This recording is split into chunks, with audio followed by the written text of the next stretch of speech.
Wa ma arsalna min rasulin illa bilisani qaumi. Semua rasul diutus itu pasti sesuai kultur kaumnya. Saya punya sedikit cerita tentang kultur. Kultur itu nilai yang disepakati masyarakat, meskipun persepsi itu salah. Saya cerita sedikit tentang keunikan kultur. Nabi Yunus itu nabi. Di mana-mana nabi itu mengajak ke tauhid, ajaran yang benar. Dan dulu Nabi itu nggak punya polisi, nggak punya densus, jadi nggak bisa Nabi nyuruh yang nggak setuju tangkap, itu nggak bisa. Tapi punya Tuhan. Jadi kalau yang tidak percaya dakwahnya itu ancamannya adab. Dulu itu nggak ada polisi, nggak ada pengadilan, sehingga kalau ada kesalahan itu ancamannya itu akan turun apa? Adab, siksa itu. Sekarang kan kalau kita jadi pemimpin kan agak enak itu, punya keamanan, punya macam-macam lah. Singkat cerita, sudah dakwah sekian tahun itu umatnya agak percaya kalau beliau seorang nabi bahwa ajaran tauhid itu benar. Akhirnya cerita ini terkenal sekali, mungkin beberapa terputus ya, tapi terputus cerita ini saya ceritakan secara lengkap. Terus beliau cerita, ini waktu sudah lama saya dakwah, sudah lama saya sosialisasi itu tentang kebenaran, Anda tetap nggak iman ini 3 hari lagi pasti ada adab. 3 hari ada adab itu delalah masyarakatnya tuh kepikiran. Jangan-jangan iya gitu. Nah ketika jangan-jangan iya itu diintip, rumahnya Nabi Yunus itu diintip. Ya agak aneh. Diintip delalah orangnya nggak ada. Nggak ada itu kalau Quran bahasakan abaqo itu minggat. Minggat itu pergi nggak pamit. Ya. Itu bahasanya abaqo itu minggat. Meskipun kita tidak mungkin membahasakan Nabi itu minggat. Tapi dibahasakan tindakan kan tidak mungkin karena nggak pamit. Ya. Jadi harus dibahasakan minggat. Ya. Quran sendiri bahasakan abaqo. Nah cara berpikir masyarakat gini. Kalau kampung ini mau dibalik sama Allah, mau ada adab. Logikanya yang tahu akan ada adab itu pasti sudah pergi. Padahal Nabi Yunus pergi ini bukan karena takut adab. Mangkel. Nyai suwi gagal seminggat ya kan gitu. Jadi ada kiai minggat itu ya ada dalilnya karena dulu itu kalau mangkel itu suami mangkel istri itu ya harus minggat, istri ya harus minggat. Dulu itu ya boleh, maksudnya boleh itu ya kalau darurat ya minggat sedikit lah tidak apa-apa. Nah Nabi Yunus itu minggat tadi abaqo itu kalau dalam bahasa Arab pergi gak pamit ya. Kalau orang Jawa bilang minggat. Itu sebetulnya saking mangkelnya, saking emosinya beliau akhirnya meninggalkan kaumnya tanpa pamit. Tapi kaumnya itu menjadi tahu bahwa ini serius Yunus. Buktinya dia agak berani di kampung. Berarti mau ada adab betul itu.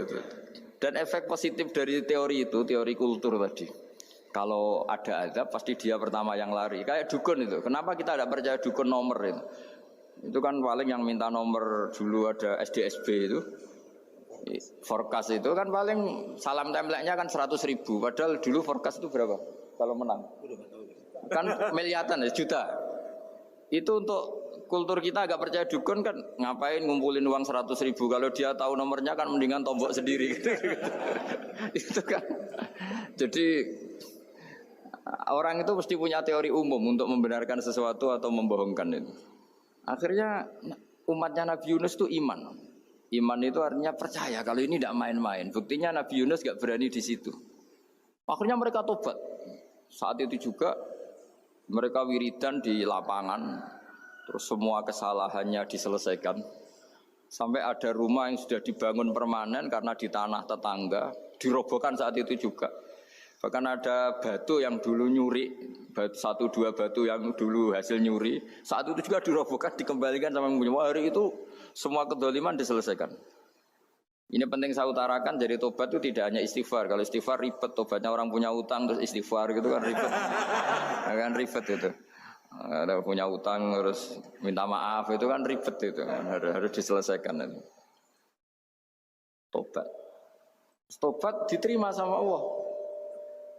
Batas akhir finish dari harusnya ada adab misalnya Senin, Selasa, Rabu, harusnya Rabu itu sudah kena adab.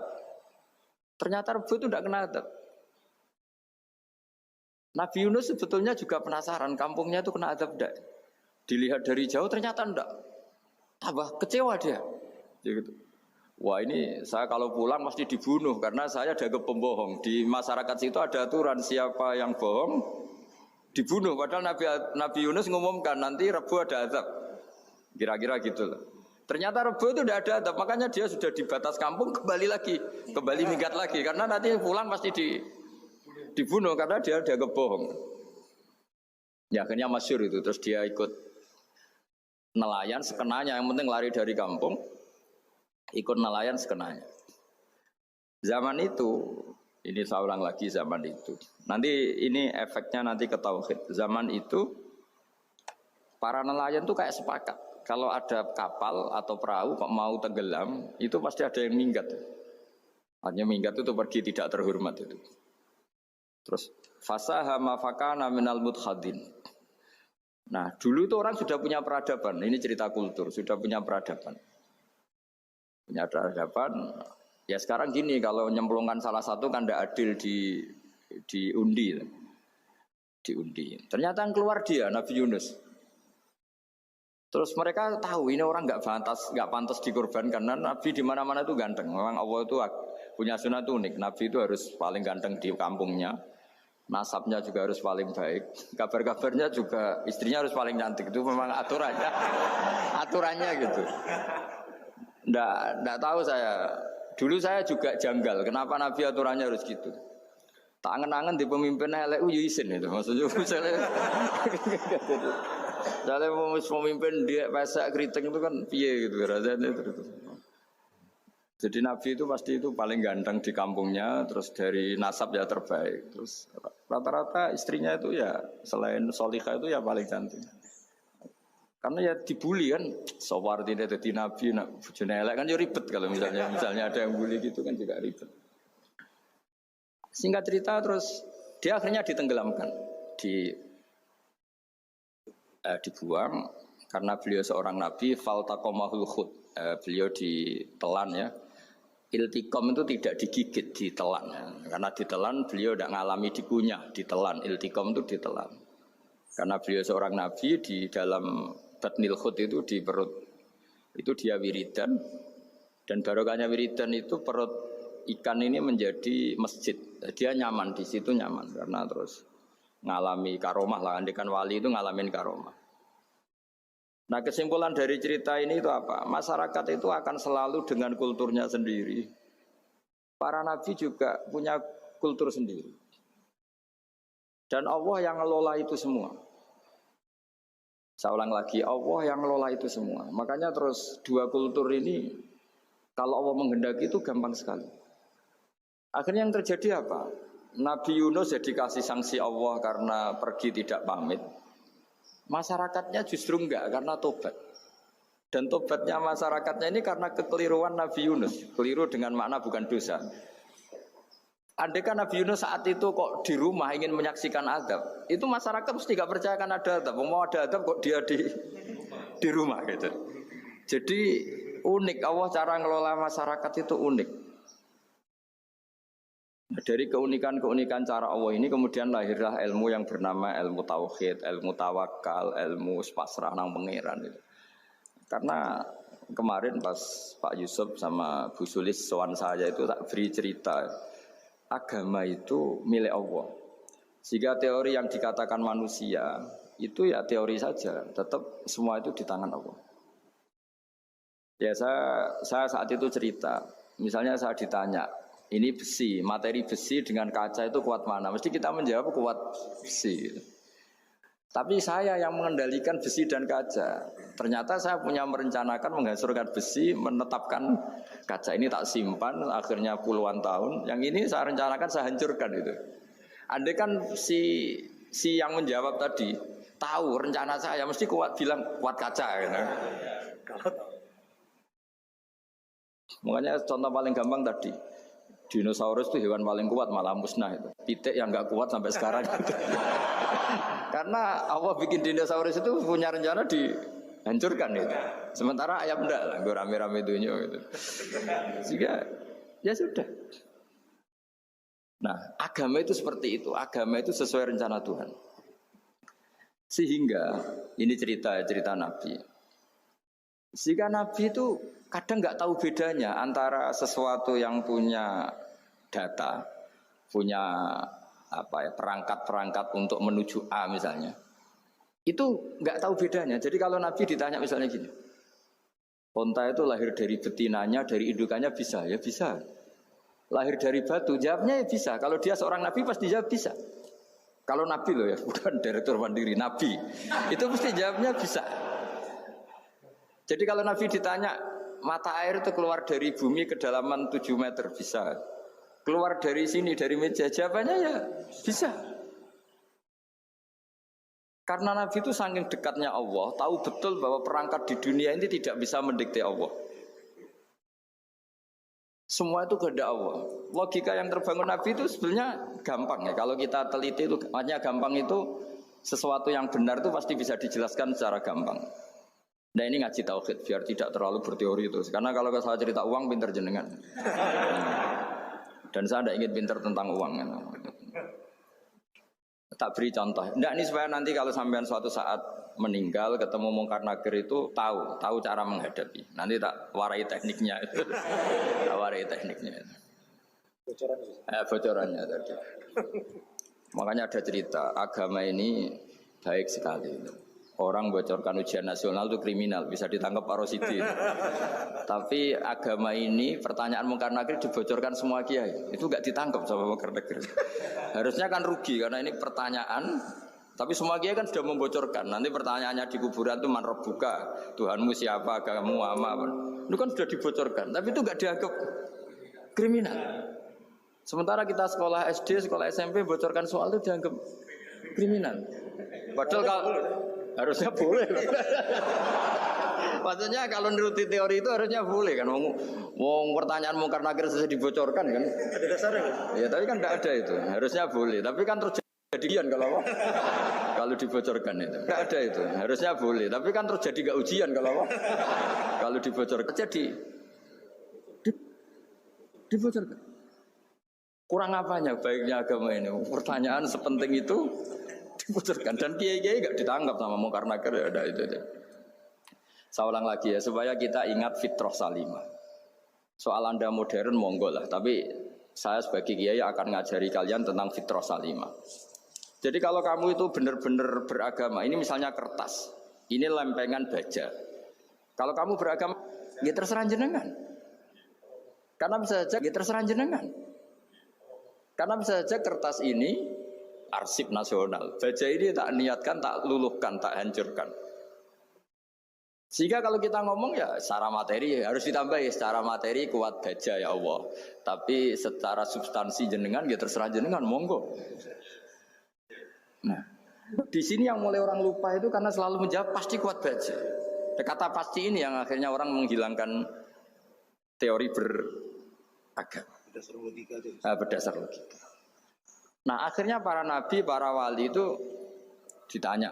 Saya punya kitab karangannya Abdul Hamid, orang alim. Kitab itu dulu saya ngaji lama sekali, sampai sekarang saya pelajarin. Manusia itu dijebak hukum adat, padahal adat itu ya tidak terlibat. Misalnya kalau ada telur jadi ayam normal gitu. Ya tadi indukan unta melahirkan unta normal itu, indukan sapi melahirkan sapi normal. Tapi kalau para nabi itu bilang ya nggak normal artinya tetap ada kekuatan Tuhan. Indukan unta tahu apa tentang unta? Dia punya kekuatan apa bisa melahirkan unta, bisa menciptakan unta di perutnya, bisa ada jantungnya, ada paru-parunya, ada ususnya. Dia bisa apa? Di situ ada tangan Tuhan itu. Karena para nabi cara berpikir gitu melihat tembok ya sama. Tembok sama indukan unta itu sama-sama mungkin mengeluarkan unta. Sehingga ketika Nabi Soleh ditanya, bukti apa kekuasaan Tuhanmu? Apa bisa mengeluarkan unta dari batu besar ini? Jawabannya Nabi Soleh ya bisa, ya bisa. Dan mukjizatnya Nabi Soleh masyhur itu keluarlah unta dari batu. Karena secara teori ya tadi, coba unta indukan itu apa seorang profesor, apa seorang ilmuwan sehingga bisa menciptakan anaknya itu.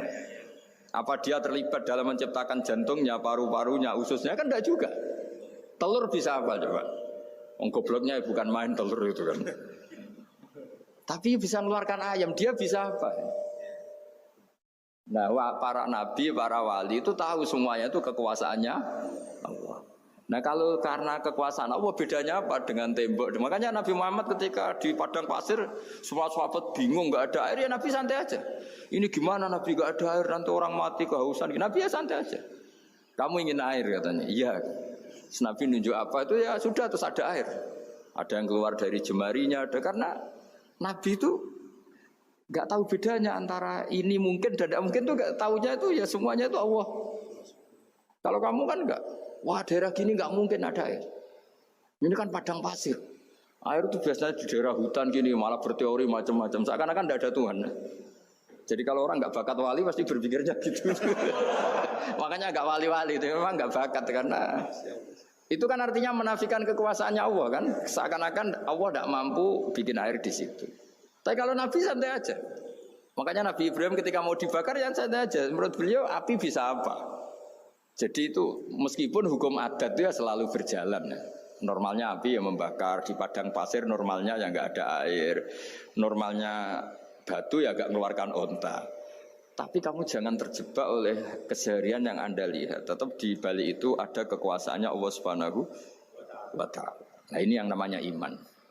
Dengan iman seperti itu nanti ketika kita mati itu ya santai saja. Ketika kita hidup ya tidak tahu. Oksigen itu apa masuk ke tubuh kita sistemnya kayak apa. Jantung kita ada ikut bikin paru-paru kita. Artinya zaman kita hidup pun sebenarnya kita tidak bisa. Ngelola kehidupan itu tidak bisa. Nah kalau sama nggak bisa nanti setelah mati juga tidak bisa. Ya sudah, ketika kita hidup yang ngelola juga Allah, ketika mati juga yang ngelola. Bedanya apa? Nah, ini di sini terus kita dilatih inna sholati wa nusuki wa mahyaya wa mamati lillahi rabbil alamin.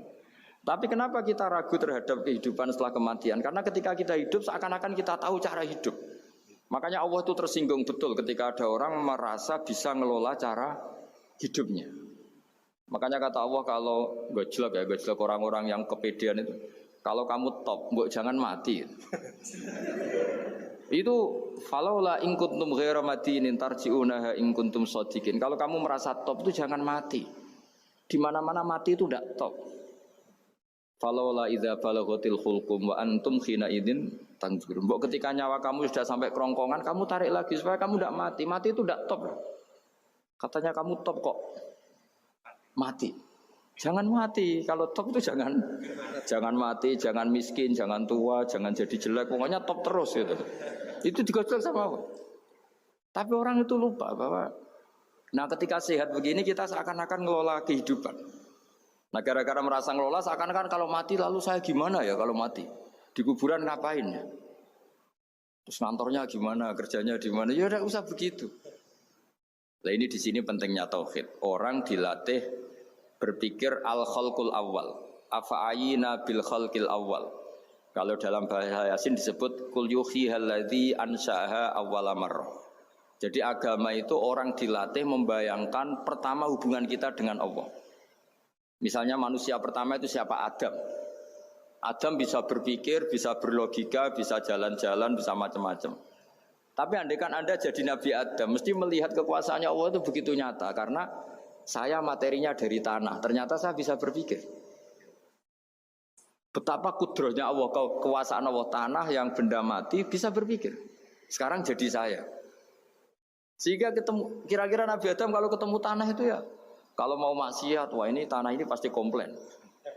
Nah di sini pentingnya beragama. Sehingga ketika Rasulullah ngendikan, jika kamu memperbanyak sholat, maka tanah-tanah ini bersaksi terhadap sholat kamu. Jika kamu maksiat, juga tanah-tanah ini menjadi saksi pemberat. Itu kamu tidak jagal sama sekali, karena manusia pertama yang bernama Adam yang bisa berpikir itu materinya dari tanah. Jika kita tidak janggal ketika tanah disetatuskan bisa bersaksi. Tapi setelah kamu berpikir tanah itu bisa dicangkul, bisa dijadikan berhala, dijadikan kendi, dijadikan macam. Seakan-akan tanah itu ya benda yang tidak penting. Tapi Nabi itu beda dengan kalian. Nabi tahu betul tanah ini makhluk Allah yang bisa berpikir. Sehingga Nabi ya ngetikan kalau kamu sholat sunat atau beribadah sebaiknya jangan di tempat yang sama. Biar yang menyaksikan kamu sholat itu banyak. Kita mungkin kan masa bumi bisa bersaksi. Tapi andaikan Anda Nabi Adam itu tidak akan janggal seperti itu. Karena dia tahu materinya dari tanah dan ternyata jadi mata yang bisa melihat, jadi telinga yang bisa mendengar. Makanya Allah selalu mengingatkan, ingatlah al-khalqil awal. Afayina bil khalqil awal. Karena khalqil awal ini yang menjadikan fitrah beragama yang baik. Sehingga ketika orang Yahudi bilang nggak mungkin Nabi Isa itu nggak anak zina, wong ibu kok tanpa bapak, anak kok hanya ada ibu tanpa bapak. Allah cara menjawab, inna masalah Isa indawohi kamasali Adam. Jika kamu protes ada Isa karena tanpa bapak, ya protes dengan Nabi Adam, tanpa ibu tanpa bapak. Nah ini diingatkan al-khalqil awal. Makanya Yasin bilang, kul yuhyihalladzi ansa'aha awwalamar. Awal marah itu kamu harus berpikir ketika hubungan kamu sendiri dengan Allah zaman sebelum ada semua. Jadi misalnya alam raya ini bumi sebesar ini masa suatu saat terus hilang, hancur, nggak berbekas. Ingat saja bumi ini mulai dulu ya nggak ada. Diadakan oleh kekuatan besar yang super ada yaitu Allah Subhanahu Wa Taala. Nah di sini kenapa faham-faham ateis itu hilang di dunia. Meskipun ada itu karena saking mungkin kurang peradaban. Makanya guru-guru kita mulai zaman Nabi Adam sampai sekarang itu cara berpikir sederhana. Bumi ini kadung ada. Di mana-mana sesuatu yang ada pasti disebabkan yang lebih ada. Kan nggak mungkin bumi yang ada kemudian penciptanya itu udah ada. Itu kan ngajak goblok bareng gitu kira-kira gitu. Masuk sesuatu yang ada disebabkan oleh sesuatu yang tiada. Maka guru-guru kita ngajari pertama sifat Allah itu wujud. Karena ini wujud super atau kausa prima, terus kiai bilang wajibil wujud. Wajibil wujud terjemahan bebasnya ya wujud super. Karena wujudnya Allah itu yang mempengaruhi ya semua alam raya ini dia harus di depan. Masa yang menciptakan di belakang. Makanya terus disifati kodim. Kodim itu harus lebih dulu atau awal. Nah, makanya ketika Fir'aun ngaku Tuhan itu cara membatalkan Nabi Musa itu sederhana. Kalau kamu Tuhan, berarti baba kamu nggak ada Tuhan karena Tuhannya terlambat datang. Nah, itu langsung, oh iya ya kalau, ya kan berarti babanya dia tanpa Tuhan kan Tuhannya baru kemarin, aktenya baru diurus, itu aktenya baru diurus itu Tuhannya. Makanya Fir'aun itu akhirnya Nabi Musa punya pengaruh besar di kalangan punggawa Fir'aun, karena ketika debat terbuka itu punggawanya dengar. Akhirnya mereka iman sama Nabi Musa. Ini disebut wa qala rajulun mu'minun min ali fir'aun yaktumu imana. Banyak yang diam-diam ini iman karena logika Fir'aun jadi Tuhan itu enggak masuk akal. Yang benar adalah Tuhannya Nabi Musa. Nah orang-orang ini itu ya dibilang enggak loyal ya pokoknya dia iman. Dan dia juga yang ikut rapat. Besok Musa tangkap. Karena mereka sudah iman sama Musa terus sebelum eksekusi itu datang, ini datang ke Musa. Tadi malam saya ikut rapat, keputusannya Anda ditangkap mau dibunuh, jangan lari saja dulu kan. Jadi kan nggak bisa disebut pengkhianatan, kan ini orang baik. Jadi malamnya ikut rapat, besok Musa tangkap bunuh. Iya Nabi Musa paginya sebelum di itu, Musa saya tadi malam ikut rapat dan keputusannya Anda ditangkap dibunuh, kamu lari saja sekarang. Nah kenapa iman? Karena logika yang dibangun Nabi Musa. Makanya ciri utama kebenaran itu bal naqdhifu bil haqqi 'alal batil fayadmaghuhu fa idza huwa zahid. Kebenaran sejati itu boleh diuji di mana saja. Dan Anda tidak usah khawatir kebenaran sejati itu kalah. Pasti menang. Kalau kebenaran itu kebenaran sejati pasti menang. Nah, di sini terus ada ulama-ulama kayak banyak lah termasuk di Indonesia kayak Pak Quraisy kayak yang nyaman saja anak-anaknya di luar negeri karena merasa kebenaran sejati itu tidak akan kalah. Sehingga ketika ada negara yang begitu maju, saya pernah ditanya sama orang yang kuliah di Inggris, di Swiss, Gus, saya ini kan orang Indonesia, tapi pengagum negara Swiss, Swedia, negara di sana itu makmur, tertib. Bagaimana saya tetap mencintai Islam, yang secara lahir itu, kadang-kadang beberapa negara Islam itu kacau. Ada seorang mahasiswa tanya gitu, dia tanya, cara ingat Allah, dia membela Islam kira-kira gitu. Terus saya tak kasih tahu dia. Ketika Anda muji negara-negara itu makmur, sejahtera, itu sebetulnya tetap utang jasa terbesar itu sama Tuhan. Pejabat bisa apa ketika Allah misalnya nggak bikin air? Negara bisa apa misalnya ketika Allah itu nggak bikin oksigen? Tetap semua ketertiban itu karena kehendak Allah. Berarti utang jasa kamu di negara manapun tetap sama Allah, bukan pada yang lain. Bahwa ada hukum sosial manusia, oke lah, kedua, ketiga, dia harus terima. Hanya dia sadar. Nah masalahnya kita ketika di negara yang makmur gitu pikiran kita presidennya hebat, menterinya hebat, tata sosialnya hebat. Oke gak apa-apa, muji manusia itu gak apa-apa. Tapi tetap itu semua di bawah muji Allah Subhanahu wa taala. Ada air begini ciptaan Allah, ada oksigen sehat ciptaannya Allah. Sehingga muji pertama itu kepada apa artinya kehebatan manusia ketika ada gempa besar, ada likuifaksi, ada macam-macam. Nah, maksud saya ngaji di sini ingat Allah itu dengan cara seperti itu.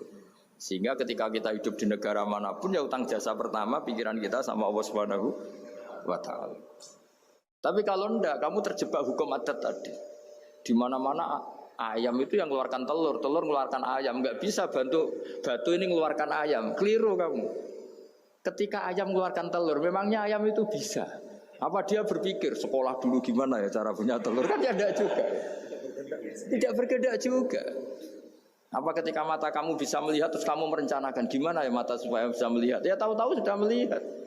Nah, di sini disebut afa'ayina bil khalqil awwal ansa'aha awwalan marrah wa huwa alladzi yabda'ul khalqa tsumma yu'iduhu wa huwa ahwanu alaih. Allah selalu mengingatkan, nah iman yang baik itu iman yang seperti saya utarakan tadi. Kamu ingat kekuasaan Allah ketika belum ada apa-apa. Belum ada apa-apa ya Allah bikin manusia itu dari tanah, bikin ayam ya dari tanah, bikin sapi ya dari tanah. Bahkan semuanya dari ketiadaan. Nah, dengan iman seperti itu, nanti kalau kamu ngaji hadis, Nabi bisa mengeluarkan air dari apa? Dari jemarinya. Terus Nabi Ibrahim dibakar gak apa-apa. Nabi Soleh bisa mengeluarkan unta dari batu besar. Nabi Musa bisa menyibak laut hanya dengan tongkatnya. Itu semuanya kamu tidak jangka. Karena tadi ingat bahwa kekuasaan Allah itu tidak terbatas. Itu cara iman yang benar. Sehingga nanti ketika kita mati juga gitu. Ketika kita hidup ya tidak bisa ngatur jantung kita, paru-paru kita. Pasti sama lah. Setelah kita mati juga tidak bisa ngatur. Yang hanya ngatur Allah Subhanahu wa taala. Hidup kita dalam kendali Allah, mati kita dalam kendali Allah. Ya sudah, terus kita mati ya nyaman saja. Saking nyamannya itu orang-orang soleh kalau mati itu jarang berdoa. Bukan karena apa-apa. Kalau berdoa itu resikonya kan gini, mustajab ndak ya, dikabulkan ndak itu. Itu menjadikan setan punya peluang masuk diganggu. Makanya ajarannya Nabi, mangkana akhiru kalamihi la ilaha illallah wa fi riwayatin Allah dakhalal jannah. Jadi kalau mau mati bersaksi saja. Sudah ini enggak saatnya berdoa, saatnya bersaksi. Makanya hanya disuruh bilang Allah, Allah, Allah. Dan supaya ini menjadi akhir kalimat. Sehingga nanti keren lah. Ketika ketemu Allah, apa akhir kalimah kamu yang kamu lafadzkan Allah, Allah. Jika di kitab-kitab diterangkan, ketika orang tua kamu mau mati sudah bilang Allah, jangan tanya catatan hutang di mana ya, tabungannya di mana ya. Terakhir jawab mandiri terus mati lah. Gak boleh ditanya lagi. Sekali ditanya nanti akhir kalimatnya mandiri. Itu gak boleh. Jadi sekali sudah bilang Allah, jangan ditanya lagi. Pak, tabungannya di bank mana? Gak boleh. Bahayanya sekali jawab mandiri terus mati berarti akhir kalimatnya itu ya mandiri. Makanya harus akhir. Jangan nanti statusnya itu mangkana akhiru kalami. Memang akhir dari yang dikatakan itu kata Allah. Nah sebetulnya teks hadis itu la ilaha illallah. Ini pinternya Kiai Jawa. Lagi-lagi kembali ke kultur. Kiai Jawa itu kiai yang bisa modifikasi kultur. Sebetulnya kalimat hadis itu yang masyhur, itu yang populer itu la ilaha illallah. Tapi Kiai Jawa itu, dan itu ngikuti kitab-kitab Arab juga, kitab-kitab. La ilaha illallah itu resikonya tinggi karena di situ kan tiada Tuhan yang berhak disembah kecuali Allah. Ada kata la ilaha ini. Nah takutnya pas la ilaha sudah mati. Nah karena itu ada resiko la ilaha gak khatam, berarti tiada Tuhan. Nah, sehingga karena ini dianggap riskan, ya terus Kiai Jawa ngajari sudah lah, gak usah kepanjangan ya sudah Allah, Allah. Jadi itu sudah agak-agak rekayasa lah, agak-agak istihad gitu. Maksudnya itu sebenarnya teks panduannya itu la ilaha illallah. Teks panduannya. Tapi kiai-kiai itu tentu yang paling tahu tentang kehendak Nabi karena nekuni ilmu itu lama sekali. Kita ngikuti cara-cara ditentukan para kiai. Karena tadi la ilaha illallah itu kan ada kalimat yang tadi ya tiada Tuhan kan. Nah kata tiada Tuhan ini yang dianggap riskan kalau nggak khatam. Daripada potensi itu kiai-kiai ya agak-agak improvisasi lah itu memang ya sudahlah Allah Allah Allah. Nah supaya itu menjadi akhir kalimat, ya saya ulang lagi menjadi apa?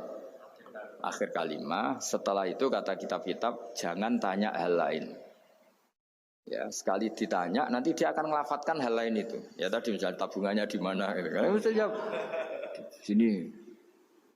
Nah, yang ribet kalau wong kuno itu neng laci, neng sorogan. Berarti kalimat terakhirnya ya laci sorogan itu. Nah, sehingga terus itu pinternya guru-guru kita. Jadi saya ulang lagi ini yang terakhir saya pesen. Latihlah iman seperti imannya para ulama, para aulia, syukur-syukur yang dekati imannya para nabi. Itu cara berpikir itu al-khalqul awal. Afa'ayina bil khalqil awal. Qul yuhyihal ladzi ansaha. Nah, yang terakhir saya pernah ditanya, ya agak gojekan, agak guyon, tapi saya ditanya. Saya itu enggak bisa melihat, Gus. Aneh orang Afrika itu. Kan misalnya ada Miss Afrika itu. Di sana itu orang paling cantik. Malah kadang itu ada kriminal gitu, karena orang Afrika merkosa Miss Afrika. Itu kata orang Indonesia, dikakno aku ora doyan gitu. Itu kan.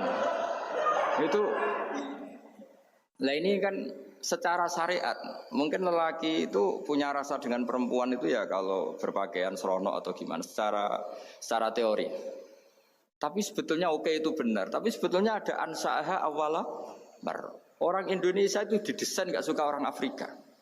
Orang Afrika ya didesain gak suka orang Indonesia. Sehingga orang-orang Afrika kalau melihat orang Indonesia yang paling cantik mungkin ya iskal. Wong cempeh kayak gampang gitu kok cantik. Mungkin perasaannya cowok-cowok Afrika ya gitu. Itu cantiknya di mana?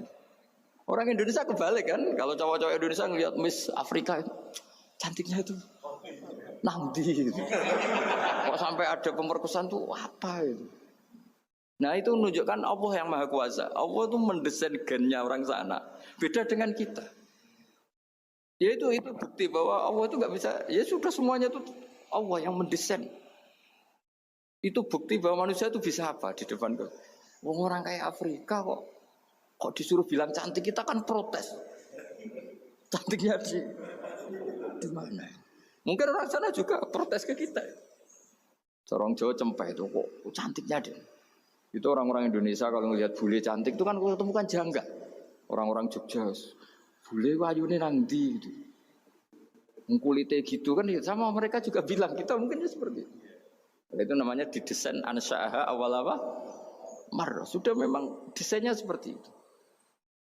Nah di sini supaya kita ingat lah. Nah, ingat bahwa hati juga gitu. Ketika kita cinta istri itu janggal betul kalau terjadi konflik. Tapi kalau sedang konflik itu janggal betul terjadi perdamaian. Nak lagi mau ngangkel itu ya problem betul. Nah ini di sini pentingnya iman. Orang terus disuruh berdoa ya muqallibal qulub tsabbit qalbi ala dini, karena kita tidak tahu cara berpikir. Ada perempuan cantik sering merengut, pecintanya ya banyak, dianggap pemikir serius. Tapi kalau baru gedeng namanya ya merengut, bukan pemikir. Orang senyum itu kita seneng gitu. Tapi kalau baru gak seneng, murahan guya-guyu. Itu jadi manusia itu unik. Hanya sama, tapi cara nganalisis beda. Tinggal sedang seneng apa enggak. Lucu kan? Ada orang anteng di rumah, itu kalau lagi seneng ya, oh itu anteng gak banyak ngeluyur. Tapi baru gak seneng, seneng ngomah ya gue nganggur. Nah, itu kita tidak pernah tahu. Kita simpulkan apa itu tidak pernah. Makanya wisata, pernah ada orang wisata datang ke sini tak nasihatin.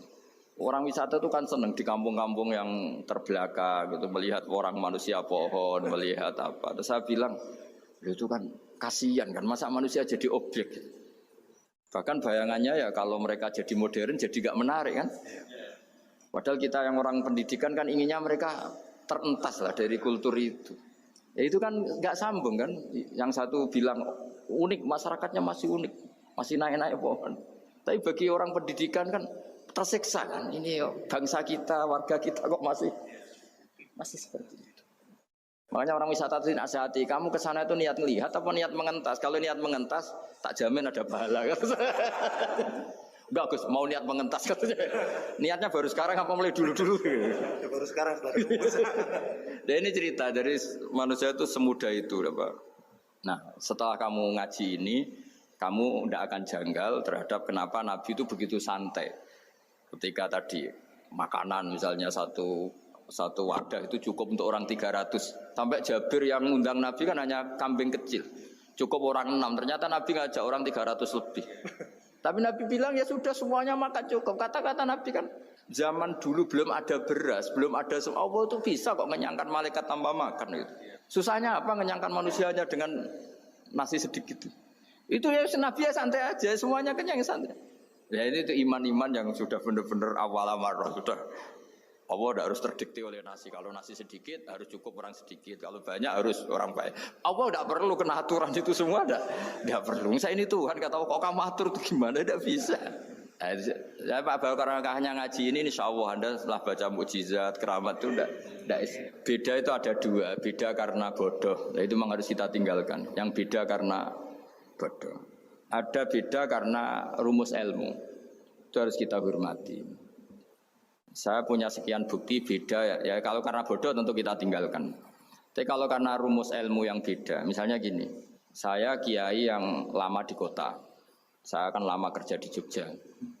Mungkin perasaannya orang kota itu kalau ketemu tetangga, misalnya saya kiai, udahlah kalau ketemu tetangga itu nggak usah tanya.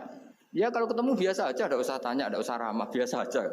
Itu mungkin bagus nasihat itu di kota, karena kalau di kota itu ketemu tonggo takok badhe tempundi mau kemana itu ganggu privasi. Sehingga bagian dari kebaikan baik sama tetangga ya jangan tanya karena itu ganggu apa? Privasi. Tapi kalau di kampung dianggap sombong kan nggak tanya. Nah hal-hal seperti ini itu perbedaan karena ilmu. Memang di kota kulturnya seperti itu, di kampung seperti ini. Nah itu bukan perbedaan karena kondisi muqtadul hal. Memang kondisinya berbeda. Ya kondisinya apa? Berbeda. Misalnya saya sebagai kiai kan bayangkan kiai itu suka lah ngaji ibadah. Terus kamu karena orang kota sukanya pizza terus Gus kesini Gus saya naik makan pizza bareng kan saya malah terganggu. Kamu niatnya hormat tapi ganggu karena sehingga dulu sahabat ini cerita sahabat ada sahabat yang ditanya tabiin itu generasi setelah sahabat sifli wajah Rasulillah tolong jelaskan ke kami wajah Rasulillah Shallallahu Alaihi Wasallam. Ini sahabatnya nangis.